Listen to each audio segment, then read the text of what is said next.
আল্লাহ রসুল যে কয়েকটা হাদিস বলি আমি আমার খুতবা শেষের দিকে নেব। আমানতের কিছু দিক আছে, যেমন আল্লাহর সাথে বান্দার সংশ্লিষ্ট আমানত, আল্লাহর সাথে আমানত। সেই আমানতগুলো কি? আল্লাহ আপনাকে তৈয়ার করছেন, আল্লাহর সাথে আপনি ওয়াদা করছেন, আলাস্তু বিরাব্বিকুম ক্বালু বালা, এই যে ওয়াদা করছেন। কোরআনটা, এই যে কোরআন মজিদ, এটা কি বান্দার কাছে কি আমানত না? বলেন, কথা বলেন। এই কোরআন আল্লাহ তাআলা পাহাড়ের কাছে দিতে চেয়েছিল, হ্যাঁ, জমিনের কাছে দিতেছিল, আকাশের কাছে দিল, কেউ কি নিছে? তাহলে এই কোরআনটা আপনাদের আমানত কিনা? বলেন, কোরআনটা কি আপনাদের উপর আমানত কিনা? তাহলে যারা কোরআন পড়েন না, কোরআন পড়তে পারেন না, তারা কি আমানতের খেয়ানত করলেন কিনা? কথা বলেন।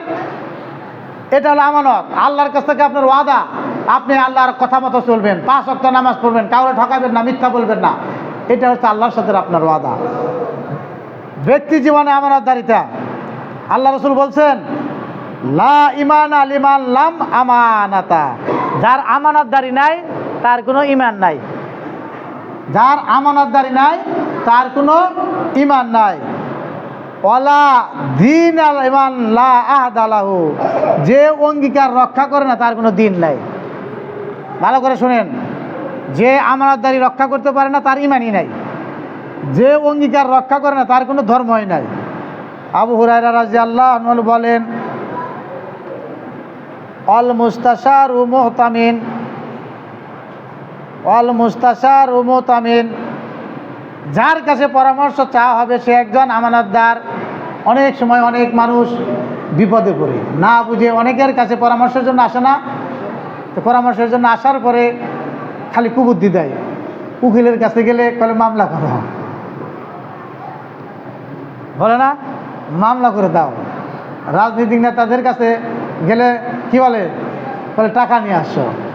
কোনো সুন্দরী নারী, ভয়াবহ অবস্থা, আপনারা তো জানেন না। কোনো সুন্দরী নারী বিপদে বলে কারোর কাছে, পুলিশের কাছে গেলে কি বলে? বলে 2-1 দিন আমার বাসায় থাকো, বলে কিনা বলেন? এই সবগুলোই জাহান্নামের লাকড়ি হবে যদি তওবা না করি। আল্লাহ তাআলা আমাদেরকে বোঝার তৌফিক দান করুন।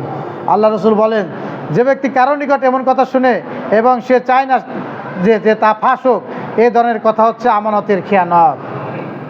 সংক্ষেপে বলছি, আপনি কারো কাছ থেকে কোনো কথা শুনলেন, মনে করেন আমার কাছ থেকে শুনলেন, শোনার পর আমি চাই না এই কথাটা কারো কাছে বলেন, আপনি সেটা কি সবাই বলে দিলেন, আমানতের খেয়ানত হয়ে গেল।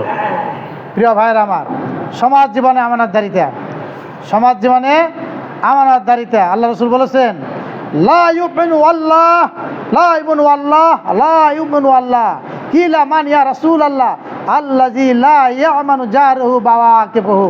আল্লাহ রসুল বললেন, আল্লাহর কসম সেই ব্যক্তি ইমানদার নয়, আল্লাহর কসম সেই ব্যক্তি ইমানদার নয়, আল্লাহর কসম সেই ব্যক্তি ইমানদার নয়। সাহাবীরা বললেন, ইয়া রাসূলুল্লাহ, কোন সেই ব্যক্তি? আল্লাহ রসুল বললেন, যার অনিষ্ট থেকে তার প্রতিবেশীরা নিরাপদ থাকে না, সে ইমানদার না। প্রতিবেশী থেকে, আপনার প্রতিবেশীরা কি আপনার থেকে নিরাপদ আছে? যে কোনো হলে রাস্তাঘাট বন্ধ করে দেন, এই জায়গা তো আপনার না, লিল্লাহি মিরাসুস সামাওয়াতি, আপনি কার জায়গায় রাস্তা বন্ধ করে দিয়েছেন?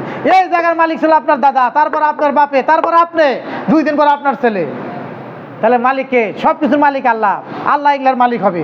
তাহলে প্রতিবেশীকে আপনারা বিভিন্নভাবে টর্চারিং করেন, একটা মানুষকে রাস্তাঘাটে যাইতে দেন না। অনেকে 80 বছর 100 বছরের রাস্তা, চলাচলের রাস্তা, সেই রাস্তাটা বন্ধ করে দিচ্ছেন। তারপরে জান্নাতে যাওয়ার আশা করেন?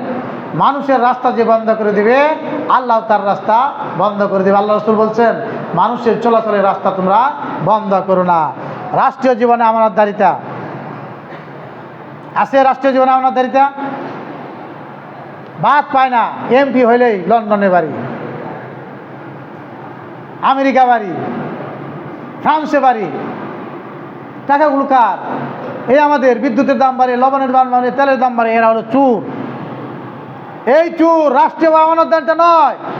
আপনারা বিশ্বাস করেন, আপনারা দেখেন, বিগত সরকার শুধু মূর্তি বানানোর জন্য যে কোটি কোটি টাকা ব্যয় করেছে, জন্মদিন পালন করার জন্য যে কোটি কোটি টাকা ব্যয় করেছে, সেই টাকা হলে আমাদের এই মির্জাপুর ইউনিয়নের কোনো মানুষেরা কাজ করে খাইতে হবে না, সারা জীবন বসে বসে খাইতে পারবে। আবার যদি কেউ মূর্তি বানাইতে চায়, বাপের মূর্তি, জামাইয়ের মূর্তি, তাদেরকে যদি আপনারা মূর্তি দেন, তাহলে এই মূর্তি বানানোর পাপ আপনার আমলনামায় আসবে। রাষ্ট্রীয় আমানতটা কি? আল্লাহ রসুল বলেছেন এটা হলো বাইতুল মাল। এই বাইতুল মালের পয়সা ইচ্ছাকৃতভাবে যদি মেম্বার খেয়ে ফেলে, চেয়ারম্যান খেয়ে ফেলে, তারপরে ওয়াজ মাহফিলে এসে বক্তা দেয়, জাহান্নামে তাকে অবশ্যই যেতে হবে। জাহান্নাম থেকে সে কখনো রক্ষা পাবে না। আল্লাহ রসুল বলেছেন আল খাজিনুল আমিনুল্লাযী ইউআদ্দি মা আমারা বিহি তাইয়্যিবাতান নাফসান আহাদুল মুতাসাদ্দিকিন। অর্থ হচ্ছে অপরিসীম আমানতদারের খেয়ামত যদি কেউ না করে, অর্থাৎ কোনো কুসাধ্যক্ষ রাষ্ট্রের মালিক যদি হয়, ব্যাংকের মালিক যদি হয়, যাকে নির্দেশ দেওয়া হলে সন্তুষ্ট চিত্তে তা আল্লাহ সন্তুষ্টির জন্য বাস্তবায়ন করে, সেও একজন দানকারী হিসাবে থাকবে। কিন্তু আপনারা দেখেন আমাদের এই দেশের যারা ব্যাংকার, তারা মানুষের টাকা বিভিন্ন ভাউচার করে খেয়ে লুটপাট করে বাড়ি গাড়ি করতেছে।